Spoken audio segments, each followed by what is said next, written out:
Hello everyone, welcome to good evening Telugu.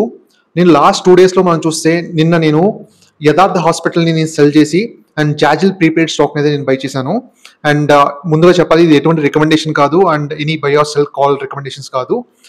Purely education purpose కోసమే మీకు చెప్తున్నాను. ద రీజనింగ్ అసలు ఎందుకు స్టాక్లో నేను సెల్ చేసి ఈ స్టాక్ ఎందుకు బై చేశాను. అసలు యథార్థ హాస్పిటల్ నేను లాంగ్ టర్మ్లో హోల్డ్ చేద్దాం అనుకున్నాను, కానీ నేను ప్రాఫిట్ బుక్ చేసుకోవడానికి రీజన్స్ ఏంటి వీటి గురించి డిస్కస్ చేద్దాం ఈరోజు. అండ్ జాజిల్ ప్రీపెయిడ్ షేర్ ఇప్పుడు మంచి రీజనబుల్లీ వాల్యూడ్ స్టాకా అండ్ వాల్యుయేషన్స్ కానీ అన్ని మనం స్టాక్ గురించి డిస్కస్ చేద్దాం. అండ్ ఎంత గ్రోత్ అయితే ఉంటుంది ఆ స్టాక్లో కంపెనీలో. అండ్ వాళ్ళు 6 అక్విజిషన్స్ అయితే చేస్తున్నారు అనమాట. దానిలో 2 కంప్లీట్ అయిపోయాయి, ఇంకా 4 అయితే ఇంకా ప్లాన్లో అయితే ఉన్నారనమాట. ఆల్మోస్ట్ రెడీగా ఉంది అక్విజిషన్స్ అవి కూడా. ఆ కంపెనీ చాలా ఫాస్ట్గా గ్రోత్ ఉంది, నియర్లీ 50% CAGRతో.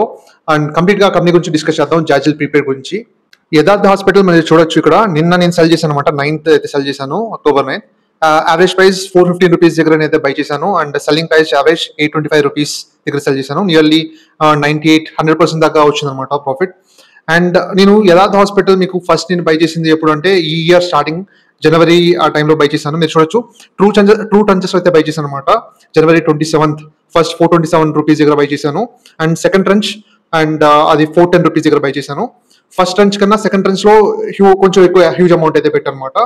మీకు మల్టిపుల్ టైమ్స్ కూడా మీకు చెప్పాను, ఫస్ట్ ట్రంచ్ ఎప్పుడు నేను స్మాల్ అమౌంట్ పెడతాను, ఒకవేళ స్టాక్ ఫాలో అయితే అప్పుడు ఎక్కువ అమౌంట్ అయితే పెడుతుంటాను. ఎందుకంటే నాకు పాస్ట్ ఎక్స్పీరియన్స్లో నేను ఏదైనా స్టాక్ ఇప్పుడు నేను అంటే రీసెర్చ్ కానీ నాకు చేసిన తర్వాత బాగా అనిపించినప్పుడు ఆ స్టాక్ ఫాలో అవుతుంది, తర్వాత యాడ్ చేద్దాం ట్రై చేసినప్పుడు కొన్ని స్టాక్స్ అయితే అంటే ఆగకుండా పెరిగిపోయాయి అనమాట. సో దట్ అప్పటి నుంచి నేను ఏదైనా స్టాక్ నాకు నచ్చితే ఆ స్టాక్ స్మాల్ క్వాంటిటీ ఫస్ట్ అయితే బై చేస్తాను. దాని తర్వాత మాక్సిమం ఒక 5-10% డిప్స్ అయితే వస్తుంటాయి. దాని తర్వాత కొంచెం 2-3 ట్రంచెస్లో అయితే నేను యాడ్ చేస్తూ వెళ్తుంటాను నేను. అండ్ జాజిల్ ప్రీపెయిడ్ కాకుండా నిన్న నాకు కొంచెం యథార్థ హాస్పిటల్ సెల్ చేసిన తర్వాత అమౌంట్తో EFC నేను ముందు హోల్డ్ చేసేవాను కదా, EFC ఇండియా లిమిటెడ్, అది ఆ స్టాక్ని కొంచెం యావరేజ్ చేశాను అనమాట. అండ్ ఆ స్టాక్ని ఆల్మోస్ట్ 2 ట్రంచెస్లో మళ్ళీ నేను ఇప్పుడు మొత్తం 3 టైమ్స్ అయితే నేను యాడ్ చేశాను. అండ్ మంచి రీజనబుల్లీ వాల్యూడ్ ముందు మీతో డిస్కస్ చేసుకున్నాను కదా. అండ్ అదే కాకుండా యాత్ర ఆన్లైన్ గురించి కూడా మీకు డిస్కస్ చేశాను. ఆ స్టాక్లో కూడా స్మాల్ కొంచెం అయితే నేనైతే బై చేశాను. అండ్ ఆ స్టాక్ మంచి స్ట్రెంత్ అయితే చూపిస్తుంది, మీతో డిస్కస్ చేశాను కదా. కానీ ఇంకా డిప్స్లో బై చేద్దాం చూసినా కానీ ఒక స్మాల్ ట్రంచ్ అయితే నేను బై చేసి పెట్టాను. ఒకవేళ స్టాక్ ఒకవేళ 15% అలా ఫాలో అయ్యే ఛాన్సెస్ కూడా ఉంటుంది, చూద్దాం. మీకు ఫస్ట్ మీకు చెప్పలేదు, ఎందుకంటే స్టాక్ మళ్ళీ ఫాలో అవుతుందేమో దాంతో స్మాల్ ట్రంచ్ అయితే నేను కొంచెం అయితే బై చేశాను. నేను లాస్ట్ 1 year నుంచి నా సైకాలజీ ఎలా ఉందంటే నేను ఎక్కువ షార్ట్ టర్మ్ క్యాపిటల్ గెయిన్స్ కన్నా ఎక్కువ లాంగ్ టర్మ్ క్యాపిటల్ గెయిన్స్కి నేను షిఫ్ట్ అవుదామని ట్రై చేస్తున్నాను. ఎందుకంటే ప్రాఫిట్ బుకింగ్ అంటే షార్ట్ టర్మ్ క్యాపిటల్ గెయిన్స్కి ట్యాక్స్ ఎక్కువ పడుతుంది కాబట్టి అది ట్యాక్స్లో ఇంపాక్ట్ వస్తుందని చెప్పి నేను లాంగ్ టర్మ్కి షిఫ్ట్ అవ్వడానికి ట్రై చేస్తున్నాను అనమాట. దానివల్ల నేను రీసెంట్గా యథార్థ హాస్పిటల్ కూడా నేను లాంగ్ టర్మ్ హోల్డ్ చేద్దాం అనుకున్నాను. డెఫినెట్లీ లాంగ్ టర్మ్ హోల్డ్ చేద్దాం అనుకున్నాను. యథార్థ హాస్పిటల్లో నేను ఎందుకు ప్రాఫిట్ బుకింగ్ చేసుకున్నాను ఆ రీజన్ డిస్కస్ చేసే దానికన్నా ముందు ఫస్ట్ ఆఫ్ ఆల్ నా ఎక్స్పీరియన్స్ లాస్ట్ 1 year ఎక్స్పీరియన్స్ నేను చూస్తే కొన్ని స్టాక్స్ నాకు బాగా పెరిగాయి అనమాట. 150%, 160% పెరిగిన స్టాక్స్ అవి. అంటే కరెక్షన్ ప్రాఫిట్ బుకింగ్ చేసుకోకపోవడం వల్ల కొన్ని అయితే స్టాక్స్ అయితే ఫాలో అయ్యాయి అనమాట. అది కొంచెం నాకు ఇంపాక్ట్ అయితే కనబడింది నాకు. అది నేను ప్రాఫిట్ బుకింగ్ చేసుకోకపోవడం కొంచెం నాకు మిస్టేక్ గా అనిపించింది. ఫర్ ఎగ్జాంపుల్ కొన్ని స్టాక్స్ చూస్తే బ్లాక్ బాక్స్, ఈ స్టాక్ 150-160% రిటర్న్స్ వచ్చాయి ఒకప్పుడు. అండ్ లాస్ట్ కొన్ని మంత్స్ నుంచి కన్సోలిడేషన్ ఫేజ్ లో ఉంది. అండ్ మళ్ళీ ఇప్పుడు స్టాక్ అయితే పెరగడం అయితే స్టార్ట్ అయింది అనమాట. కానీ ఇప్పుడు నేను కొద్దిగా అంటే నియర్లీ కొన్ని మంత్స్ బ్యాక్ చూస్తే నాకు 150-160% లో ఉండింది ప్రాఫిట్. దీన్ని బట్టి నాకు ప్రాఫిట్ బుకింగ్ చేసుకోకపోవడం కొంచెం ఇంపాక్ట్ అయితే వచ్చింది. రిఫెక్స్ లో మనం చూసినప్పుడు నాకు రిఫెక్స్ లో నాకు 150-160% ప్రాఫిట్ లో ఉండింది అనమాట. ఇప్పుడు 64% అయితే పడిపోయింది. ఆల్మోస్ట్ 90% ముందు ప్రాఫిట్ అయితే తగ్గిపోయింది. ఇది కానీ అప్పుడే ప్రాఫిట్ బుకింగ్ చేసుకుంటే బెటర్గా ఉండేది. అండ్ ఇవే కాకుండా కొన్ని స్టాక్స్ ఇంకా నేను చూస్తే భారత్ బిజ్లీ, ఆ స్టాక్ని కూడా నేను అయితే సెల్ చేసేసాను, ఇప్పుడైతే సెల్ చేసేసాను. అండ్ అది కూడా నాకు మంచి ప్రాఫిట్స్ వచ్చింది, కానీ అంత హై ప్రాఫిట్స్లో అయితే నేను సెల్ చేయలేదు. స్టాక్ కొంచెం ఫాలో అయ్యాక సెల్ చేశాను. అండ్ మెయిన్గా నాకు అనిపించింది ప్రాఫిట్ బుకింగ్ అనేది చాలా ఇంపార్టెంట్ అనిపించింది నాకు. ఇది అంటే ట్యాక్స్ కన్నా మనకి ట్యాక్స్లో అడ్జస్ట్మెంట్స్ అయితే చేసేయచ్చు ఈజీగా, షార్ట్ టర్మ్ క్యాపిటల్ గెయిన్స్ కూడా. కానీ ఇది మెయిన్గా నేను లాంగ్ టర్మ్లో హోల్డ్ చేద్దాం దాంతో ఒకసారి ప్రాఫిట్ బుకింగ్ వల్ల చేయకపోవడం వల్ల కూడా నాకు రిటర్న్స్ తగ్గుతున్నాయని అయితే అనిపించింది అనమాట. సో దట్ మనకి ఎలాగా నేను యాక్టివ్ ఇన్వెస్టరే కాబట్టి ఎప్పుడు ట్రాక్ చేస్తుంటాను. ఒకవేళ యథార్థ హాస్పిటల్ మళ్ళీ అంటే ఒకవేళ కన్సోలిడేషన్ ఫేజ్ నుంచి మళ్ళీ అంటే ఒకవేళ పడితే మళ్ళీ యాడ్ చేద్దాం అయితే అనుకుంటున్నాను నేను. ఓకే, యథార్థ హాస్పిటల్లో నేను మెయిన్గా ప్రాఫిట్ బుకింగ్ చేసుకోవడానికి రీజన్ ఏంటంటే వాళ్ళు రీసెంట్గా కెపాసిటీస్ అయితే బాగా ఇంక్రీజ్ చేస్తున్నారు వాళ్ళ బెడ్స్ అయితే. అంటే కొత్త ఎక్విజిషన్స్ ద్వారా కానీ ఇంకా గ్రీన్ ఫీల్డ్ కానీ ఎలాగైనా ఎక్స్పాన్షన్ అయితే చేశారనమాట. వాళ్ళ బెడ్ కెపాసిటీస్ చూస్తే 1600 దగ్గర నుంచి 2300 దాకా పెరిగింది అనమాట బెడ్ కెపాసిటీస్. ర్యాపిడ్ ఎక్స్పాన్షన్ అయితే చేశారు రీసెంట్ టైమ్స్ లో. దీనివల్ల మనం చూస్తే యావరేజ్ రెవెన్యూ పర్ బెడ్ తగ్గుతుంది అనమాట. 32% అయితే పడుతుంది వేరే కంపెనీస్ తో, వేరే హాస్పిటల్స్ తో మనం కంపేర్ చేస్తే. ఇది ఆక్యుపెన్సీ రేషియో కానీ అండ్ మెయిన్ గా యావరేజ్ రెవెన్యూ పర్ బెడ్ అయితే తగ్గుతుంది అండ్ ఎబిటా పర్ బెడ్ కూడా తగ్గుతుంది అని అయితే రిపోర్ట్స్ అయితే వచ్చాయి అనమాట. లేటెస్ట్ రిపోర్ట్స్ కొన్ని రిపోర్ట్స్ వచ్చాయి. దీనివల్ల మనకి ఏమైనా మార్జిన్స్ ఇంపాక్ట్ అయితే వచ్చే ఛాన్సెస్ అయితే ఉంది. రెవెన్యూస్ అయితే 30% రేంజ్ లో అయితే వీళ్ళు గ్రో అవుతారు. అన్ని హాస్పిటల్స్ కన్నా మంచి రెవెన్యూస్ అయితే గ్రో అవుతారు. లేకపోతే మార్జిన్స్ అయితే ఇంపాక్ట్ వచ్చే ఛాన్సెస్ ఉందని చెప్పి కొంచెం కాషన్ అయితే చాలా మంది అనలిస్ట్ అయితే చెప్తున్నారు. అండ్ దీనికి అన్ని హాస్పిటల్స్ కంపేర్ చేస్తే దీనికి న్యూట్రల్ రేటింగ్ ఇచ్చి టార్గెట్ ప్రైస్ 800 రూపీస్ ఇచ్చారు. అండ్ ప్రెసెంట్ అండ్ 825 రూపీస్ దాకా అలా పెరిగింది అనమాట. సో నాకైతే టైం అయితే వచ్చింది, ప్రాఫిట్ బుకింగ్ అయితే అనిపించింది నాకు. అండ్ మెయిన్ గా ఈ రిజల్ట్స్ పైన అయితే డిపెండ్ అయితే ఉందన్నమాట. ఈ రిజల్ట్స్ ఎలా వస్తాయనేది Q2 రిజల్ట్స్ మనకి ఒకవేళ బాగా వచ్చింది అనుకోండి, మార్జిన్స్ మరీ అంత ప్రెషర్ రాకపోతే స్టాక్ సస్టైన్ అయ్యి పెరగచ్చు, ఇంకా కూడా పెరగచ్చు. లేదు మార్జిన్స్ ప్రెజర్స్ వచ్చి ఏదైనా ఇంపాక్ట్ కానీ జరిగితే స్టాక్ అయితే ఫాలో అవుతుంది. వాల్యుయేషన్స్ ప్రకారం అయితే పర్లేదు, అన్ని హాస్పిటల్స్ తో కంపేర్ చేస్తే పర్లేదు. అండ్ ముందు వీళ్ళ యావరేజెస్ కన్నా కొంచెం ఎక్కువే ఉందన్నమాట. ముందు వీళ్ళ పిఈ కానీ అండ్ ఈవీ బై ఎబిటాతో కంపేర్ చేస్తే ముందు కన్నా కొంచెం హైలోనే ట్రేడ్ అవుతుంది. అండ్ గ్రోత్ కూడా ఎక్స్ట్రాడినరీగా గ్రో అవుతున్నారు వీళ్ళు. అండ్ ఫ్యూచర్ లో కూడా వీళ్ళు గ్రీన్ ఫీల్డ్ కానీ బ్రౌన్ ఫీల్డ్ ఎక్స్పాన్షన్ కూడా ఎక్కువ చేస్తారు అన్నట్లు చెప్తున్నారు అనమాట. దాని కూడా క్యాపెక్స్ రిక్వైర్మెంట్స్ ఎక్కువ వస్తుంది కాబట్టి అప్పుడు కూడా మార్జిన్ ప్రెసెన్స్ ఏమైనా రావచ్చు. ఎవరైనా లాంగ్ టర్మ్ కోసం హోల్డ్ చేస్తారనుకున్న వాళ్ళైతే హోల్డ్ చేయొచ్చు, అసలు ఏ ప్రాబ్లం లేదు కంపెనీలో. అంటే అన్ని ఫండమెంటల్స్ కానీ ఎవ్రీథింగ్ అన్ని బాగున్నాయి. It is a consistent compounder కాబట్టి మనకి కన్సిస్టెంట్ గా అయితే మనకి వస్తుంటుంది. హాస్పిటల్ బిజినెస్ చాలా మంచి బిజినెస్ కాబట్టి కన్సిస్టెంట్ గా అయితే వస్తుంటుంది. కానీ మధ్యలో లాంటివి ఏమైనా వచ్చి ఏమైనా చెప్పలేము. ఇప్పుడు కూడా నేను ఫాలో అవుతుందని చెప్పలేము. కన్సోలిడేషన్ ఏమైనా వస్తుందా అని అనుకుంటున్నాను. నేను రాంగ్ కూడా అవ్వచ్చు చెప్పాలంటే. ఓకే, కమింగ్ టు జాజిల్ ప్రీపెయిడ్, ఈ కంపెనీని కొన్ని మంత్స్ నుంచి నేను ట్రాక్ చేస్తున్నాను. అండ్ వాల్యుయేషన్స్ మెయిన్ గా కొంచెం హైలో ఉందని చెప్పి నేను వెయిట్ చేస్తాను అనమాట. ముందు 60 PE కన్నా ఎక్కువ ఉంది, నేను ఫాలో అవడం కోసం చూస్తున్నాను. అండ్ అది ఇప్పటికైతే 50 కన్నా బిలోకి అయితే వచ్చింది అనమాట. నాకు అయితే మంచి జోన్ అయితే వచ్చింది అనిపిస్తుంది ఈవీ బై ఎబిటా కూడా అన్ని చూసినప్పుడు.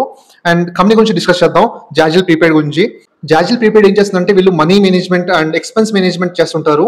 ఇప్పుడు కార్పొరేట్ కంపెనీస్ కానీ ఇంకా ఎస్ఎంఈ కంపెనీస్ కానీ స్టార్ట్అప్ కంపెనీస్ కానీ అన్ని automated and innovative work flows అయితే చేస్తారనమాట. వీళ్ళు SaaS ప్లాట్ఫామ్ వీళ్ళది. మీకు ఈజీగా ఎక్స్ప్లెయిన్ చేయాలంటే ఫర్ ఎగ్జాంపుల్ ఏదైనా కంపెనీలో, కార్పొరేట్ కంపెనీలో ఎంప్లాయీస్ ఏదైనా కంపెనీ కోసం ట్రావెల్ చేసినా కానీ అండ్ అమౌంట్స్ కానీ ఏదైనా వీళ్ళు ఎక్స్పెండిచర్ ఉంటాయి చూడండి కంపెనీ కోసం పెట్టినవి, అవి క్లెయిమ్ చేసి వీళ్ళు తీసుకుంటారు కదా. దీనిలో వీళ్ళు ఫిన్టెక్ ప్లాట్ఫామ్ వీళ్ళు ఆపరేట్ చేస్తారనమాట. ఈ ప్లాట్ఫామ్ ద్వారా ఈజీగా అండ్ ఆటోమేటెడ్ గా అయితే వర్క్ అయితే అయిపోతుంది. ఈ ప్లాట్ఫామ్ వల్ల కార్పొరేట్ కంపెనీస్ కి చాలా ఈజీ అవుతుంది. వీళ్ళు ఎక్కడ ఎక్స్పెండిచర్ ఎక్కువ పెడుతున్నారు అండ్ ఎవ్రీథింగ్ ట్రాక్ చేయొచ్చు అనమాట. సో దట్ చాలా మంది కార్పొరేట్స్ రీసెంట్ టైమ్స్ లో ఇలాంటి ప్లాట్ఫామ్ సర్వీసెస్ అయితే తీసుకుంటున్నారు. రీసెంట్ గా మనకి జాజిల్ ప్రీపెయిడ్ కి కంటిన్యూస్ గా మనం చూడొచ్చు పార్ట్నర్షిప్స్ కానీ కొత్త టైఅప్స్ అయితే అవుతున్నారు. బ్యాంక్స్ తో కూడా అవుతున్నారు. ఏయూ స్మాల్ ఫైనాన్స్ బ్యాంక్ కానీ అన్ని చాలా బ్యాంక్స్ తో వీళ్ళు టైఅప్ అవుతున్నారు. మెయిన్ గా వీళ్ళు ప్రొవైడ్ చేసే సర్వీసెస్, ఎగ్జాక్ట్ సర్వీసెస్ అయితే ఇండియాలో వేరే కంపెనీస్ ఎవరు ఇప్పుడైతే ప్రెసెంట్ అయితే ఎవరు సర్వీసెస్ అయితే ప్రొవైడ్ చేయట్లేదు. And it is a leading company వీళ్ళ సర్వీసెస్ లో అయితే వీళ్ళు. ఓకే, ఈ company last quarter Q1 results అంటే బాగా చేయాలి. అండ్ నెక్స్ట్ వీళ్ళ కాన్ కాల్ లో ఏం చెప్పారో చూద్దాం. Q1 కాన్ కాల్ లో ఏం చెప్పారో చూద్దాం. అండ్ అలాగే వీళ్ళ బిజినెస్ గురించి కూడా మనకు తెలిసిపోతుంది కాన్ కాల్ ద్వారా. వీళ్ళ మెయిన్ కీ 3 రెవెన్యూస్ వీళ్ళు అయితే ఉన్నాయి చూస్తే మనకి. ప్రొపెల్ ప్లాట్ఫామ్ ఇది నియర్లీ 50% అయితే గ్రో అయింది అండ్ Q1 క్వార్టర్ లో చెప్పాలంటే. అండ్ SaaS ఫీజ్ మనం చూస్తే నియర్లీ 20% అయితే పెరిగిందని చెప్తున్నారు. అండ్ ప్రోగ్రామ్ ఫీజ్ వీళ్ళు చూస్తే 15% గ్రోత్ అయితే వీళ్ళు చూసారు. కానీ Q1 అనేది చాలా సాఫ్ట్ క్వార్టర్, మనకి సీజనాలిటీ వల్ల అంటే జోగ్రఫికల్ హెడ్విన్స్ వల్ల కూడా ఇంపాక్ట్ అయితే అయ్యింది. అండ్ ఫ్యూచర్ లో నెక్స్ట్ 35 to 40% లో గ్రోత్ ఉంది ఈ ప్రోగ్రామ్ ఫీ అని వీళ్ళు చెప్తున్నారు అనమాట. ఈ 3 రెవెన్యూ స్ట్రీమ్స్ అయితే ప్రొపెల్ ఒకటి, SaaS అండ్ ప్రోగ్రామ్ ఫీ, 3 నుంచి అయితే రెవెన్యూ స్ట్రీమ్స్ అయితే వీళ్ళకి వస్తున్నాయి. అండ్ వీళ్ళకి 3500+ కస్టమర్స్ అయితే ఉన్నారు across industries. And churn rate మనం చూస్తే లెస్ దాన్ 1.5% అనమాట. అంటే స్టిక్కినెస్ అయితే ఎక్కువ ఉంటుంది. కస్టమర్స్ ఎక్కువ అంటే వాళ్ళ తీసుకున్న తర్వాత మళ్ళీ వీళ్ళ సర్వీసెస్ వదిలేసి వెళ్ళిన వాళ్ళు అయితే చాలా తక్కువ, 1.5%, లెస్ దాన్ 1.5%. కాబట్టి స్టిక్కినెస్ అయితే ఉంటుంది. ఒకసారిగా వీళ్ళతో టైప్ అయితే లాంగ్ టర్మ్ లో స్టిక్కినెస్ అయితే ఉంటుంది. అండ్ Q1 రెవెన్యూ బ్రేకప్ మనం చూసినప్పుడు platform fee 10 crores and program fees 145 crores వచ్చింది. ప్రొపెల్ దగ్గర నుంచి ఎక్కువ వచ్చింది అనమాట, 176 crores. It is a leading revenue contributor అనమాట. వీళ్ళ స్ట్రాటజిక్ ఇనిషియేటివ్స్ అండ్ ఎక్విజిషన్స్ మనం చూస్తే M&A యాక్టివిటీలో 6 companies pursued in last 6 months. 6 companies అయితే అక్వైర్ చేస్తున్నారు. దాంట్లో 2 అయితే కంప్లీట్ అయిపోయాయి అనమాట. And 4 in progress. వీళ్ళు ర్యాపిడ్ ఎక్స్పాన్షన్ అయితే వీళ్ళు చేస్తున్నారు. దీని వల్ల వీళ్ళకి 600 to 700 హెడ్ కౌంట్ అయితే అడిషనల్ యాడ్ అవుతుందంట. నియర్లీ డబులింగ్ వర్క్ ఫోర్స్ అయితే యాడ్ అవుతుందని వీళ్ళు చెప్తున్నారు. ఈ ఎక్విజిషన్స్ వల్ల, ఈ ఇంటిగ్రేషన్ వల్ల ఈ టోటల్ గా 25 crores యాన్యువల్లీ సేవ్ అవుతుంది అని వీళ్ళు చెప్తున్నారు అనమాట. మనం చూడాలి ఎలా ఇంటిగ్రేషన్ చేస్తారు, వీటి గురించి అన్ని కంపెనీస్ గురించి చూద్దాం. ఓకే, 6 కంపెనీస్ వీళ్ళు అక్వైర్ చేసిన కంపెనీస్ గురించి మనం చూస్తే మొబైల్ వేర్ ఈ కంపెనీని అయితే అక్వైర్ చేస్తున్నారు. ఈ Q1 FY26 లో వీళ్ళకి PBT, ప్రాఫిట్ బిఫోర్ ట్యాక్స్ మనం చూస్తే 2 crores అయితే వచ్చింది అనమాట. దాని FY25 లో మనం చూస్తే దాని ఫుల్ ఇయర్ పీబీటీ కన్నా పెరిగిందని వీళ్ళు చెప్తున్నారు అనమాట. అండ్ ట్యాక్స్ ప్యానర్ ఇది ఒక కంపెనీ అయితే వీళ్ళు ఎక్వైర్ చేశారు. ఇది ట్యాక్స్ రిలేటెడ్ అనమాట, ట్యాక్స్ ఫైలింగ్ రిలేటెడ్ కంపెనీ ఇది. అండ్ ఇంకా మనం చూస్తే ఇఫియా సాఫ్ట్ ఇదైతే ప్రపోజ్ అయితే, అండ్ డైస్ అక్విజిషన్ ఇది వీళ్ళు చాలా అంటే డైస్ ఈ కంపెనీ మంచి గ్రోత్ అయితే ఉంటుంది అండ్ హ్యూజ్ ఎక్స్పెక్టేషన్స్ అయితే ఉందన్నమాట ఈ కంపెనీ గురించి. Old class spend management and AI suit and వీళ్ళ అక్విజిషన్ వాల్యూ మనం చూస్తే 6x ఆఫ్ ఫార్వర్డ్ రెవెన్యూస్ అని వీళ్ళు చెప్తున్నారు. అండ్ 22 crores రెవెన్యూస్ అయితే ఎక్స్పెక్ట్ చేస్తున్నారు ఈ డైస్ దగ్గర నుంచి FY26 లో. కాబట్టి వీళ్ళ గ్రోత్ మనం ముందు కూడా చెప్పలేదు, సారీ డిస్కస్ చేయలేదు. వీళ్ళు గైడెన్స్ ఇచ్చింది వీళ్ళు ఎంతంటే 40 to 45% గ్రోత్ అయితే చెప్పారనమాట. రీసెంట్ గా 10 days 11 days బ్యాక్ అయితే చెప్పారు. దానికన్నా ముందు 30 to 35% అని చెప్పారు. దాన్ని అయితే రివైజ్ చేసి ఈ GST కట్ వల్ల వీళ్ళకి గ్రోత్ ఇంకా ఎక్కువ ఉంటుంది, 40 to 45% అని చెప్పారనమాట. నియర్లీ వాళ్ళు 50% తో అయితే గ్రోత్ ఉన్నారు. రివైజ్ చేయడం కూడా మంచి పాయింట్ చెప్పాలంటే, అండ్ అప్వర్డ్ రివైజ్ చేయడం డెఫినెట్లీ మన స్టాక్ అయితే మంచి మూమెంటం అయితే చూడొచ్చు మనం. అది జస్ట్ ఆర్గానిక్ గ్రోత్ అనమాట. అండ్ ఇప్పుడు ఇన్ఆర్గానిక్ గా వీళ్ళు డైస్ కానీ వీళ్ళు 6 అక్విజిషన్స్ చేస్తున్నారు. దానిలో కొన్ని అయితే యాడ్ అవుతాయి కదా, మనకి ఇంకా ఏవి ఎక్కడి నుంచి యాడ్ అవుతాయో తెలియదు. డైస్ దగ్గర నుంచి 20 to 22 crores వస్తుందని చెప్తున్నారు. అండ్ డెఫినెట్లీ హ్యూజ్ ఎడిషనే కదా ఇన్ఆర్గానిక్ గా కూడా చూసినా. కాబట్టి వీళ్ళు ఇంకా మంచి గ్రోత్ 50 కన్నా ఎక్కువే ఉంటుంది, 60% పైన ఉండొచ్చు గ్రోత్ అయితే. మనం చూడాలి ఎంత వస్తుంది అనేది మనం చూడాలన్నమాట. కానీ హ్యూజ్ గ్రోత్ లో అయితే గ్రోత్ ఉన్నారు. అండ్ నెక్స్ట్ చూస్తే ఇంకా గ్రీన్ ఎడ్జ్ కానీ ఇంకా రినో మనీ ఇవన్నీ ఎక్విజిషన్ అయితే వీళ్ళు ప్లాన్ లో అయితే ఉన్నాయన్నమాట. ఇవన్నీ 6 ఎక్విజిషన్స్ ఈ FY26 లో అయితే కంప్లీట్ అవుతాయి. అండ్ మేనేజ్మెంట్ ఏం చెప్పారంటే, management maintains under promise and over deliver stands అనమాట. ఇప్పుడు కూడా వీళ్ళ గైడెన్స్ అంటే ఓవర్ గా ఇవ్వము, అండర్ అంటే కొంచెం కన్జర్వేటివ్ గా ఇస్తాము అని చెప్తున్నారు. అండ్ డెలివర్ చేయడం ఇంకా బెటర్ గా డెలివర్ చేస్తాం. అండ్ పాస్ట్ హిస్టరీలో కూడా చూసినా కూడా రీజనబుల్ గా వాళ్ళ చెప్పిన గైడెన్స్ అయితే మీట్ అవుతూ వస్తున్నారు అనమాట ప్రతిసారి. And technology and AI initiatives, మనం దీనివల్ల ఏఐ వల్ల వీళ్ళకి చూస్తే 80% ట్యాట్ అయితే రెడ్యూస్ అవుతుందని చెప్తున్నారు అనమాట. టైం టు ప్రాసెస్ మెయిన్ గా టైం అయితే రెడ్యూస్ అవుతుంది అని వీళ్ళు చెప్తున్నారు. మెయిన్ గా వీళ్ళకి ఏఐ వల్ల వీళ్ళకి ఎఫిషియన్సీ పెరుగుతుంది అండ్ దీనివల్ల మార్జిన్స్ అయితే బెటర్ గా ఇంప్రూవ్ అవుతాయని వీళ్ళు చెప్తున్నారు అనమాట. అండ్ వీళ్ళకి ఏఐ కోసం వీళ్ళు FY25 లో 40 crores అయితే వీళ్ళు స్పెండ్ చేశారు అని వీళ్ళు చెప్తున్నారు. ఇంటర్నేషనల్ ఎక్స్పాన్షన్ స్ట్రాటజీ చూస్తే వీళ్ళు అంటే వేరే కంట్రీస్ లో కూడా ఎక్స్పాండ్ అవడానికి చూస్తున్నారు అనమాట. మెయిన్ గా యుఎస్ లో వీళ్ళకి మార్జిన్స్ అయితే బాగుంటాయంట అండ్ వెరీ గుడ్ మార్కెట్ అనేవి చెప్పారు ప్రమోటర్స్. అండ్ అక్కడ మార్జిన్స్ అయితే హయ్యర్ మార్జిన్స్ అయితే ఉంటాయి. అండ్ మెయిన్ గా మనం చూస్తే Meena middle east and north అమెరికాలో అండ్ యుఎస్ లో మెయిన్ గా చూస్తున్నారు. మెయిన్ గా డైస్ నుంచి చాలా మంచి గ్రోత్ అయితే యాంటిసిపేట్ చేస్తున్నాం ఇక్కడ అని వీళ్ళు చెప్తున్నారు. అండ్ అదే కాకుండా ఇంకొన్ని అక్విజిషన్స్ అయితే చూస్తున్నారు అనమాట. స్మాల్ టికెట్ VC ఫండ్స్ ద్వారా ఇన్వెస్ట్మెంట్స్ ద్వారా వీళ్ళైతే కొన్ని SaaS ప్లాట్ఫామ్స్ అయితే అక్వైర్ చేయడానికి అయితే చూస్తున్నారు యుఎస్ లో అని వీళ్ళు ప్లాన్ చేస్తున్నారు. వీళ్ళ న్యూ క్లయింట్ విన్ మనం చూస్తే హిందుస్థాన్ పెన్సిల్స్ కానీ, అపోలో హెల్త్, మనం D2DC and CK Birla health care, Truecaller, పైటో క్యాపిటల్ ఇంకా చాలా ఉన్నాయి. అండ్ రీసెంట్ గా వీళ్ళు కంటిన్యూస్ గా వీళ్ళు విన్ అవుతూనే ఉన్నారు. అండ్ మనకి జొమాటో వాళ్ళు కూడా బ్లింకిట్ వీళ్ళు వచ్చినట్లున్నారు. అండ్ ర్యాపిడ్ గా వీళ్ళకి క్లయింట్స్ అయితే బాగా పెరుగుతున్నారు అనమాట. మన కాంపిటేటివ్ ల్యాండ్స్కేప్ మనం చూస్తే industry position only player with enterprise grade end to end spend management అనమాట. వీళ్ళు ఒక్కరే ఉన్నారు ఇండస్ట్రీలో అని వీళ్ళు చెప్తున్నారు. అండ్ కాంపిటేటివ్ ఇండస్ట్రీ కూడా no direct peer with similar breadth and depth అనమాట. రేజర్ పే వీళ్ళు ఏం చెప్పారంటే వీళ్ళ పార్ట్నర్ వీళ్ళకి కాంపిటీటర్ కాదు అని వీళ్ళు చెప్తున్నారు అనమాట. సో దట్ వీళ్ళతో కంపేర్ చేయడానికి డైరెక్ట్ ఎవరు లేరు, ఆల్మోస్ట్ లైక్ మోనోపోలీ అని అనుకోవచ్చు. కానీ చిన్న చిన్న కంపెనీస్ అయితే ఉన్నాయన్నమాట. డైరెక్ట్ వీళ్ళ సర్వీసెస్ కాకుండా దగ్గర వీళ్ళ సర్వీసెస్ అయితే వీళ్ళు ప్రొవైడ్ చేస్తున్నారు. అంటే చాలా చిన్న కంపెనీస్ వాటితో ఇంకా కంపేర్ చేసి చూడడం. ఇండియాలో అయితే లీడింగ్ దేర్ ఇదే. అండ్ ఇలాంటి సర్వీసెస్ మొత్తం అంటే అన్ని సర్వీసెస్ ప్రొవైడ్ చేసేది అయితే కంపెనీ అయితే ప్రెసెంట్ అయితే లేదు. నేను రీసెర్చ్ చేయడం ప్రకారం కొన్ని కంపెనీస్ అయితే ఏవో ఉన్నాయి, అవి మీకు స్క్రీన్ పైన పెడతాను. అవి చాలా చిన్న కంపెనీస్, వాటితో కంపేర్ చేయలేం ప్రెసెంట్ అయితే. మనకు రిస్క్ అండ్ హెడ్విన్స్ మనం చూసినప్పుడు Q1 సాఫ్ట్నెస్, Q1 రిజల్ట్స్ కూడా బాగానే వచ్చాయి చెప్పాలంటే. లాస్ట్ ఇయర్ సేమ్ క్వార్టర్ తో కంపేర్ చేస్తే నియర్లీ 50% గ్రోత్ లో అయితే గ్రో అయ్యారు. కానీ లాస్ట్ ఇయర్ అంటే మనం మార్చ్ క్వార్టర్ తో కంపేర్ చేస్తే కొంచెం డ్రాప్ అయితే అయింది. అది పెద్ద సాఫ్ట్నెస్ అయితే కాదు, సీజనాలిటీ వల్ల అండ్ జోగ్రఫికల్ ఫ్యాక్టర్స్ ఇంపాక్ట్ అయితే అయింది. ట్రావెల్ స్పెండ్స్ అయితే తగ్గాయి, దీనివల్ల ఇంపాక్ట్ అయితే వచ్చిందని వీళ్ళు మేనేజ్మెంట్ చెప్పారు. అండ్ మ్యాక్రో రిస్క్ మనం చూస్తే ఆన్గోయింగ్ జియోగ్రఫికల్ పొలిటికల్ అన్సర్టనిటీస్ వల్ల ఏమైనా ఎఫెక్ట్ అవుతుందా మనం చూడాలి. కానీ గైడెన్స్ అయితే మనకి బాగానే ఉంది, గ్రోత్ గైడెన్స్ అయితే బాగానే ఉంది అని మేనేజ్మెంట్ చెప్తున్నారు. పోస్ట్ Q2 తర్వాత చూడాలి మళ్ళీ అన్నట్లు చెప్పారు అనమాట. నెక్స్ట్ వచ్చి ఇంటిగ్రేషన్ రిస్క్. వీళ్ళు ఎక్విజిషన్ అయితే చేస్తున్నారు కదా కొత్త కంపెనీస్, వీళ్ళు ఎలా ఇంటిగ్రేట్ చేస్తారు అనేది మనం చూడాలి. అంటే ఎక్వైర్ చేయడం ఈజీయే కానీ దాన్ని ఇంటిగ్రేట్ చేసి దాన్ని కలిపి వర్క్ చేయడం అనేది ఎలాగా చేస్తారనేది మనం చూడాలి అనే రిస్క్ అయితే ఉంటుంది. అండ్ నెక్స్ట్ మనం చూస్తే ప్రైజింగ్ ప్రెషర్. మనం చూస్తే జియో వాళ్ళు ట్యాక్స్ ఫైలింగ్ కి కొత్తగా యాప్ తీసుకొచ్చారు కదా. అండ్ జియో ఫైనాన్స్ లో వీళ్ళు డైరెక్ట్ గా ట్యాక్స్ అయితే మనం ఫైల్ చేయొచ్చు చాలా తక్కువ కాస్ట్ కి. అంటే వీళ్ళు కూడా ఒకటి ఉంది వీళ్ళ ప్లాట్ఫామ్ మనం చూస్తే ట్యాక్స్ స్పానర్. అండ్ దానిలో వీళ్ళు ట్యాక్స్ రిలేటెడ్ సర్వీసెస్ ప్రొవైడ్ చేస్తారు కదా. అండ్ జియో వాళ్ళు అయితే కాంపిటీటర్ గా వచ్చింది ఇప్పుడు ప్రైజింగ్ ప్రెషర్ అయితే. అండ్ జియో నేను యూస్ చేశాను. నేను జియో ఫైనాన్స్ లో నేను ట్యాక్స్ అయితే నేను పే చేశాను ఈ ఇయర్ అయితే. అండ్ చాలా మంది అంటే వస్తున్నాయి కదా, దాన్ని బట్టి ఎలా ఉంటుందో చూశాను. నాకైతే బాగానే అనిపించింది. నాకైతే అంటే వీళ్ళు చెప్పిన చాలా తక్కువ అమౌంట్ కాదు, ఇది చాలా తక్కువ చెప్పారు కదా, less than 50 రూపీస్ ఎంతో చెప్పినట్టు ఉన్నారు.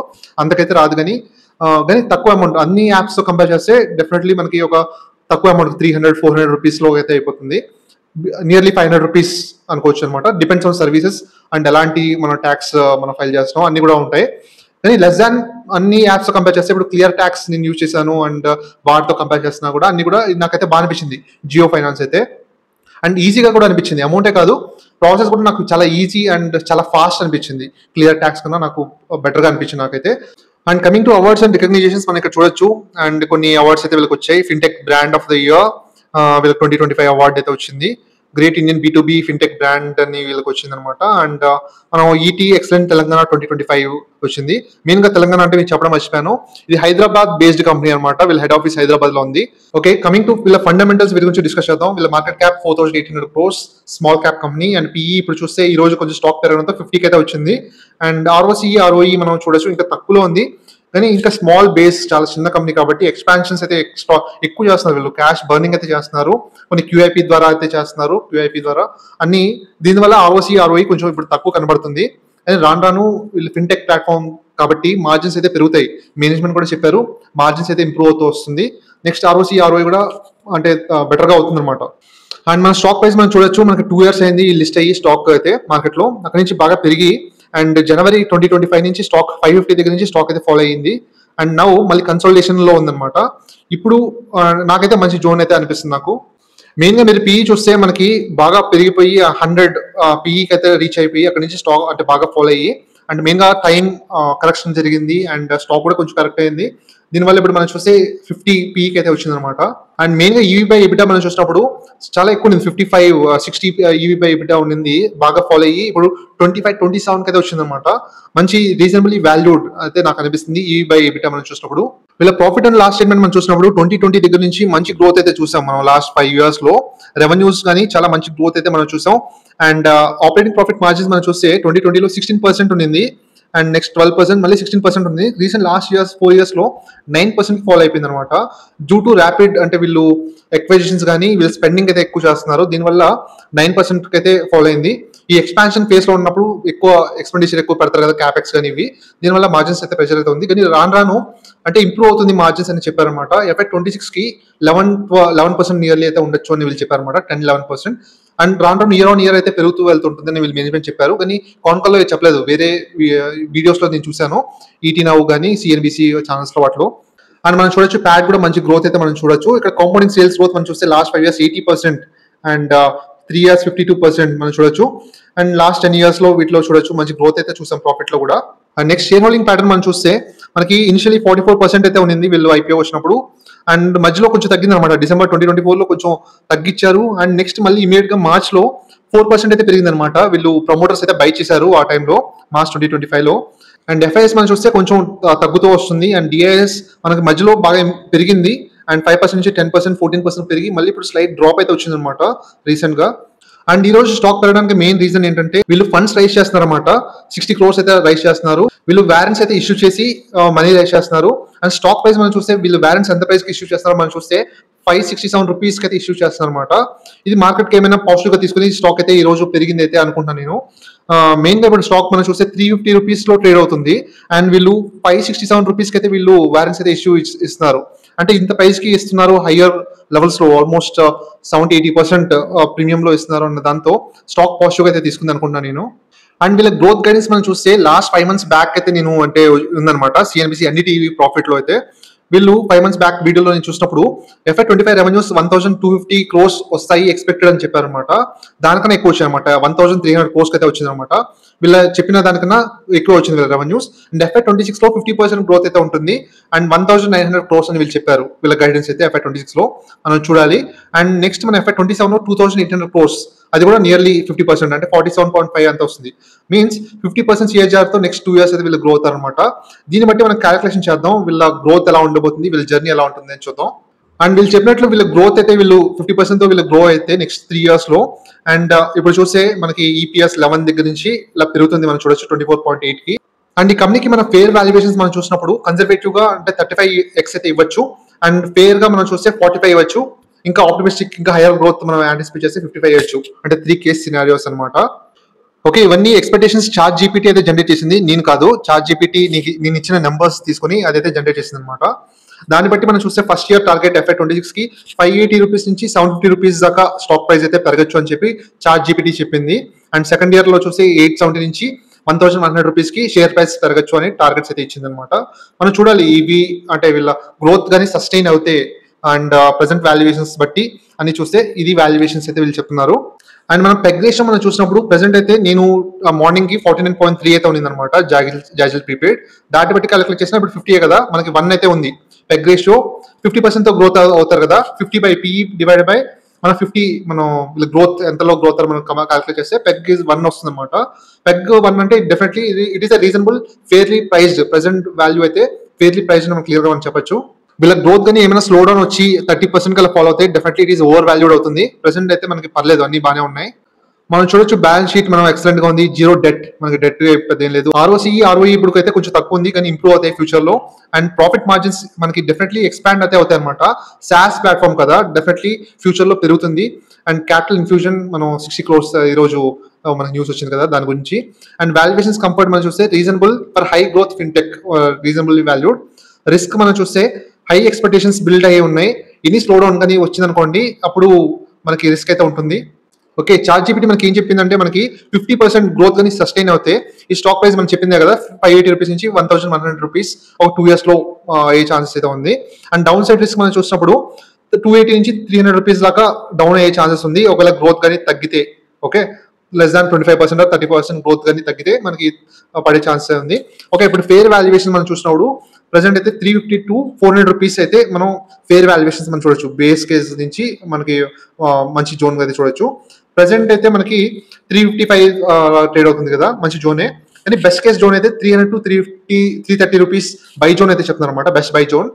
అంటే కొంచెం కన్జర్వేటివ్ గా తీసుకోవచ్చు కదా అని అయితే చార్ట్ జీపీటీ ఇచ్చింది. Long term view 2 to 3 years లో definitely it is attractive growth and మంచి స్టాక్ ఇది చెప్పాలంటే. మనకి రేటింగ్ మనం చూసినప్పుడు potential growth 5 star, balance sheet 5 star, valuations comfort 3 star, risk volatility మనం చూస్తే 4 star, and long term return potential చూస్తే 5 star అయితే ఉందన్నమాట. ఓకే, ఓవరాల్ కంక్లూషన్కి వస్తే చాలా మంచి బిజినెస్ ఫిన్టెక్ ప్లాట్ఫామ్, మనకి డెఫినెట్లీ అంటే మార్జిన్స్ అయితే ఇంప్రూవ్ అవుతాయి అండ్ మంచి గ్రోత్ 50% షేర్స్ తో గ్రో అవుతున్నారు. అండ్ అంటే వీళ్ళకి ఆర్గానిక్ గానే ఇన్ఆర్గానిక్ గా ఇంకా గ్రో అవుతారు, రైట్? అది ఎంత అనేది మనం ఇంకా చెప్పలేము. ఇంకా అక్విజిషన్స్ అయితే ప్లాన్ లో ఉన్నాయి, 6 అక్విజిషన్స్ అయితే ఉన్నాయి, 2 అయితే కంప్లీట్ అయ్యాయి, ఇంకా 4 అయితే ఉన్నాయి. కాబట్టి డెఫినెట్లీ మంచి గ్రోత్ అయితే యాంటిసిపేట్ చేయొచ్చు నెక్స్ట్ 2-3 years లో. ఓకే, దాని తర్వాత కొంచెం సైజ్ అయితే పెరుగుతుంది అండ్ సైజ్ పెరిగినప్పుడు మంచి గ్రోత్ వచ్చిన తర్వాత మళ్ళీ కొంచెం స్లో డౌన్ అవుతుంది, మళ్ళీ 50% అయితే ఉండదు. నెక్స్ట్ 2 years లో మాత్రం 50% CAGR గ్రోత్ ఉంది. కాబట్టి మనకి డెఫినెట్లీ మనీ మేక్ చేయొచ్చు అని అనుకుంటున్నాను.